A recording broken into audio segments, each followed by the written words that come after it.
Before They Were Hanged by Joe Abercrombie. Now, this was a massive step up in enjoyment and every aspect over the Blade itself, which was a solid foundational piece, strong character work, but overall didn't blow me away.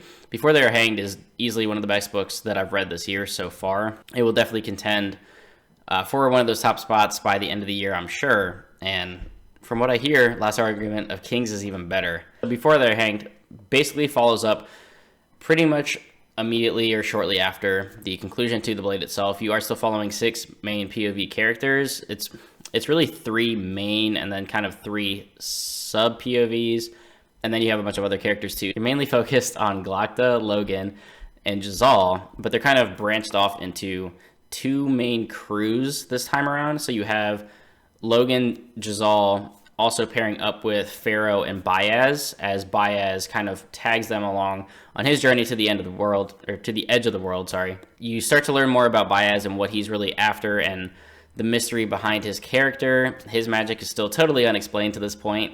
I know he can pretty much just wreck people with magic, but I don't really know why or why the Magi have the powers that they do. You meet sort of some characters from his past, and you get a little bit more of him, but it's still you're mainly focusing even on that journey a lot more on Jazal, who is still just a whiny bitch. He is just like Prince in over his head, just totally out of his element, not actually being entirely useful for most of the books so far. You have the actual warriors kind of showing him up in combat. You've got Logan obviously being the Bloody Nine. He is way more barbarous and sort of violent in these scenes. And Jazal just kind of like almost cracks under pressure a lot and doesn't really want to fight. So he's kind of entertaining in that sense, but also it's just like, dude, stop being such a whiny baby. You get a lot more of Logan and Pharaoh, sort of a budding relationship there as well. There's some love scenes in this book with a few different characters that was something. The main focus of this book overall, though, aside from the Logan and that crew's plot, is really focused on Glokta. When Glokta, at the conclusion of Blade itself, was tasked by the Archlector to go down to Dagoska, which is under siege, and sort of figure out this like murder mystery of the previous Inquisitor that was there, while also defend this city from being sieged. Kind of an impossible task, if you ask me.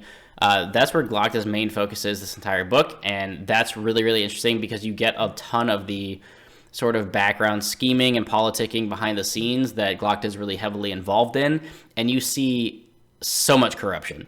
Like, that is the heart of this world, honestly, and I think that's why this does such a good job of being a Grimdark story and setting without just being like gratuitous violence or being gross, I guess. Like there's a healthy amount of like killing and violence and torture and all that stuff for sure, but I was almost kind of expecting it to be more in your face, as this is sold as like, you know, Lord Grimdark, he's so dark and violent. There is, but this is really just, you get to see how sort of corrupt the world is and that there aren't really a lot of good people, even at all, seemingly.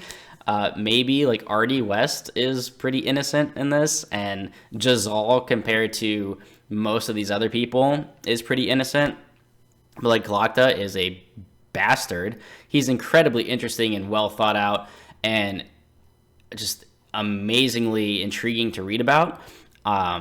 But he's a piece of shit, honestly. And everyone he works for, what's great about this, and my whole point, is that as bad of a person as Glokta is, he's just working for more terrible people. There's like a whole bank that basically bankrolls these Inquisition members and sort of, you know, financially supports all these people that are terrible and doing all these corrupt things and torturing people and forcing confessions so that, you know, whether the person's innocent or not, they're getting in trouble. All, you know, political and power driven. And you understand from Glokta's perspective that even he's kind of beholden to these worst elements of this world, where as big of a garbage person as he is, and he's constantly asking, like, why do I do this? You kind of see why he has to, because if not, he'd probably be dead somewhere. Because the people that run this world are not nice, and they will make damn sure that you do what they say. Other than Glocta's main storyline, though, which is by far the most interesting to me, because it's... I don't want to say anybody can write combat or like a quest, but I feel like it's harder to write convincing scheming and plotting against one another and keeping that interesting. That's something that George R.R. Martin is so great at in A Song of Ice and Fire, and certain aspects of the show, like when you see Littlefinger and Varys kind of going back and forth, just like battle of the minds and sort of like plotting against each other. That's some of the best stuff done here, and Glocta's kind of at the center of that, and he's trying to uncover this mystery of, you know, who killed the previous Inquisitor, why are people telling him not to search, you know, too deep into certain things. That is all the best parts of these books. The rest of it is good too, but that's really where the heart and soul of this novel comes from, is Glocta's sort of investigative sections of this book, because you also have a whole nother sort of side plot, I guess is like the third main plot that's happening. You have the whole crew of Colin West and the Dogman joined by their whole crew. So you have Three Tree, Black Dow, several others. I'm not remembering their character names at the moment, but they're sort of in battle and then dealing with the aftermath of battle throughout most of their plot. So that's where you kind of get the action, the violence, and then of course with Logan, wow, that's Wheel of Time. Logan later on, once again fights a bunch of flatheads, I think they're called, and that's when the real between Logan fighting flatheads and the Dogman and that crew in combat. That's where all the like violence and blood and guts and stuff happens. Like, it's there and it's really well done. But I'd say honestly, so far Abercrombie shines at creating a believably corrupt world with morally gray to just terrible people, and they're all just kind of intermingling in this storyline that I don't know exactly where this is going to end up yet, because you are following so many different plot threads, but it's incredibly interesting, and the characters are so well done that's why the lack of plot or lesser plot focus isn't that needed, because these characters are just so interesting, and the little things that are going on are just incredibly fun to follow. Glocta absolutely is my far and away favorite so far, and credit to Stephen Pacey, who does the audiobook narration, because not only does he have unique voices for all the characters, you know exactly who he's talking about when he does it, his Glocta totally brings that character to life. I think I mentioned that in my Blade Itself review. Honestly, if you don't normally do audiobooks, give these ones a try, because Glocta's internal monologuing, his talking with a lisp, the way he's so like angry all the time, just he really brings his character to life, and it's a lot of fun. So the world building and atmosphere, as I said, it's not the focus of these books, but it's definitely more present in this one. Joe Abercrombie definitely expands on the description of certain places, makes you feel a little bit more about like your surroundings, and the way that he does this is pretty unique. I think Elliot Brooks actually mentioned this when she talked about the book, is that he picks and chooses. He's very selective of when he describes things, and when he does, it's usually very purposeful, because it's of a character that hasn't been there before, so they're brand new to this scene, they're kind of describing it to you, as opposed to somebody who's used to living there or seeing this place all the time. They're just used to it. They just go about their business.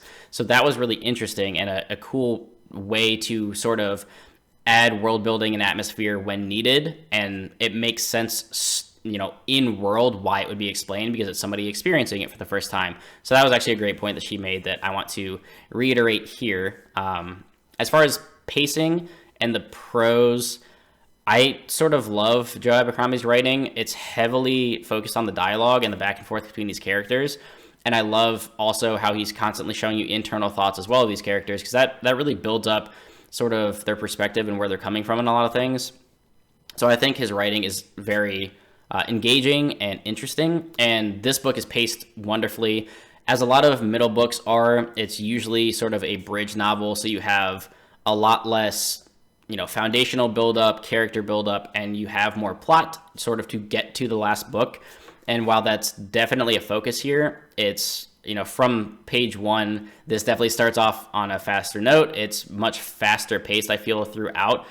Even when it's focusing on sort of like an investigation or just, the background politicking, there's so much going on that you're constantly interested in turning the page. Nothing is really boring about this. So I think it's paced wonderfully. And it ends on a conclusion that keeps you wanting to read more and really get to the bottom of a lot of these things in book 3. As far as any kind of magic system in this world, this is a low magic series. I don't expect there to be any kind of grand displays of magic outside of what Baez or other mages or magi tend to just kind of cast spells and make people explode. And that's fine. It's relatively soft magic. There's not much explained. It's not even the focus. I mean, magic could almost not exist in this world, and it wouldn't really change the story so far. I'm sure Baez's character and others will go somewhere, but as of right now, you wouldn't honestly even need it outside of people being like, holy shit, that guy does magic. As far as like themes and things that these books seem to focus on, it focuses heavily on, I would say, loyalties, kind of where your loyalties lie and how they change depending on who's in the room. There's a lot of people that are ready to roll over on one another. There's a lot of, like I said, corruption and blackmailing happening. And there's actually this great scene that kind of displays this really well as to like just how dark and depressing this world and just the world in general can be. There's a character. This is a light spoiler. I'm just gonna say that Artie is talking to Glokta, and there's a man that was accused of a crime about to be hung. He's going to get executed. It's actually not just hung. He is hung upside down by his ankles, I think, and then they tear open his stomach and his guts fall out. So there's your Grimdark. But this character is innocent. He was blackmailed into giving a confession, and he's being publicly executed because that's just, somebody has to fall for this crime that was committed. Somebody has to be punished, right? And Glokta knows that this person is innocent, and he's explaining to Artie, because she's just kind of like this innocent girl, saying, oh, well, like, I'm so happy that they, got the right guy. He's being, put to death. He deserves it. And Glokta's like, yeah, but he didn't do it. And she's like, well, why is he being executed? And he's just like, well, somebody has to die. So you kind of get a feel of like, oh, this is not a happy place. I don't really have a lot of dislikes. I mean, I guess I'd like to see a little bit more of like what the point of this is, but it's so heavily focused on the characters, and they're so well done that like I almost don't care that there's not just like a plot of like, here's the thing that you have to do, because you're following so many different people in this world, like doing different things. There's not like one focus that you have to go to. There's no like one goal. It's not like there's a bad guy at the end of the tunnel and you have to get to him and win. But those are my overall spoiler-free thoughts on Before They Are Hanged. I don't think I spoiled anything by talking about one minor torture scene that happens without mentioning what was going on around that. So I think we're good there. But that's going to do it for Before They're Hanged. So definitely like and subscribe as always. Do hit up Patreon if you want to support the channel financially. That is, of course, always optional, but always greatly appreciated. I love each and every one of my patrons that decide to give me money to make videos and buy books. Definitely jump in Discord or let me know in the comments down below how you feel about this series. If you're interested in First Law at all, if you've read it, you love it, you hate it, let me know in the comments down below. And until next time, everybody, keep reading.